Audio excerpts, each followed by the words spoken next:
Hi everybody, my name is Elsa. I'm a dietitian here at Dynamix, and today we're going to talk about protein. So we're going to go through and figure out the answers to 4 different questions that I get really often. Number 1, what is protein? Number 2, why do you need to eat enough? Number 3, how much protein do you need? And number 4, what should you be eating? Where can you find this protein? So let's start with number 1, what is protein?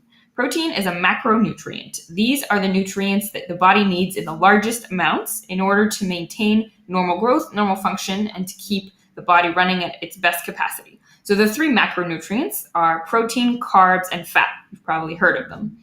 Protein has many jobs in the body. It has jobs in structure, in hormones, in transport, in repair. There's a lot of diverse ways that it helps us, and therefore it's really important for us to get enough of it. And proteins are actually made up of these things called amino acids.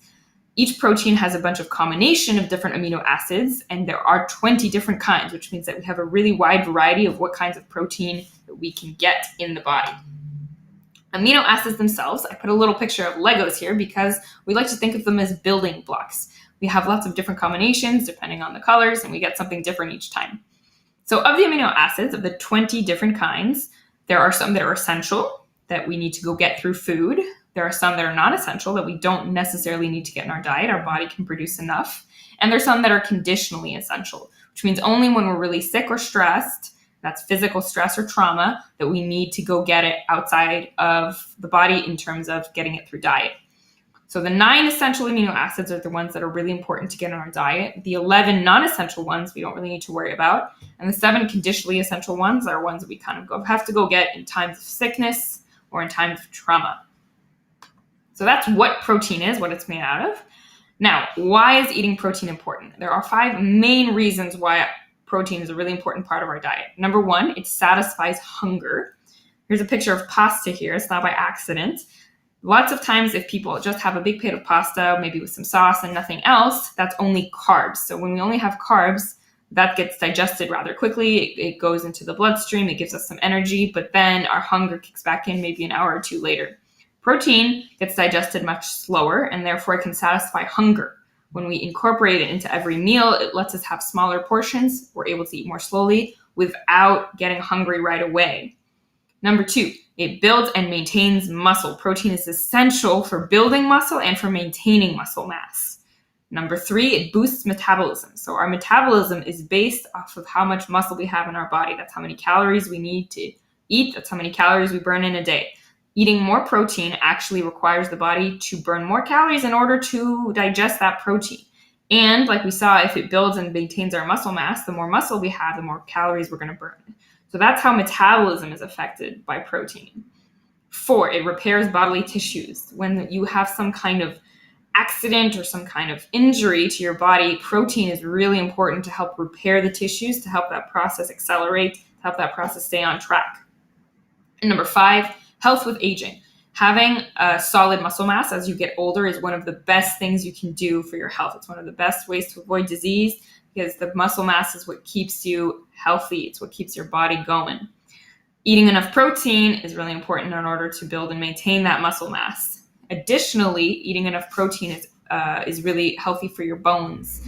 As we get older, our risk of osteoporosis, of bone fractures, of falls, all of that increases. And so we want to make sure those bones are healthy with enough protein. So we know what protein is. We know why we need to eat some. Let's get to the practical.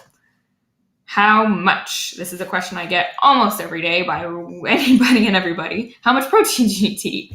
So we'll do some math. Let's take your weight in kilograms. For those of you that think in pounds, take that pounds that you have and divide it by 2.2. So let's pretend that I weigh 220 pounds, and so I weigh 100 kilograms. So now, if I would take my weight and I multiply it by 0.8, now I'm at 80. 80 would be the minimum number of grams of protein I would need to eat in order to stay healthy, in order to avoid sickness, in order to avoid disease, all that stuff. So I need to eat at least 80 grams a day. Now, if I take that same weight, 100 kilograms, and I multiply it by 1.2 and by 1.5, I'd be at 120 and 150 grams. That's the number of grams per day I need to eat to feel full, to feel energetic, to get through basically a rest or active day. A rest day where I'm not training, an active day would be where I was training or running or biking or something. So that number 1.2, that would be a rest day protein, and then the 1.5 would be the number of grams of protein I need to eat on a day that I'm active. Now we got a last math calculation to do. Let's take that weight of yours again, let's say 100 kilograms, and we'll multiply it by 2.2. Now we're at 220. This is the maximum grams that you can eat before it becomes totally useless to eat anymore. Protein, unlike carbs and fat, is actually not stored when there's excess. We actually excrete it through our urine. So when we eat over what the scientists have seen as 2.2 grams per kilogram of protein, we just excrete it through urine. So anybody who's really on the protein bandwagon, it's actually not helping your body build more muscle or stay more full or any of those health benefits to eat more than that 2.2 grams per kilogram. So we know that it's between, let's say, again, I'm 100 kilograms, between 80 grams and 220 grams is my minimum and maximum. And my everyday should be somewhere between 120 to 150 grams. So that's how many I need per day.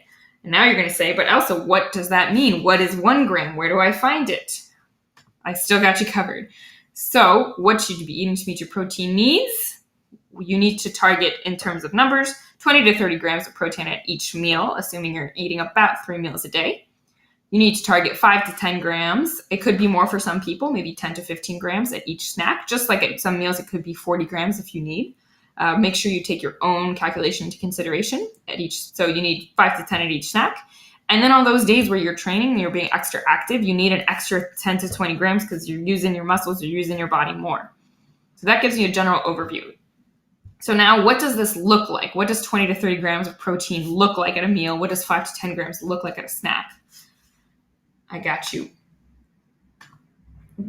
We'll start with 20 to 30 grams at each meal. So one meal of 20 to 30 grams looks like all of these things. We have your beans, we have your tofu, your tempeh, your eggs, your Greek yogurt, your chicken, your beef, your pork.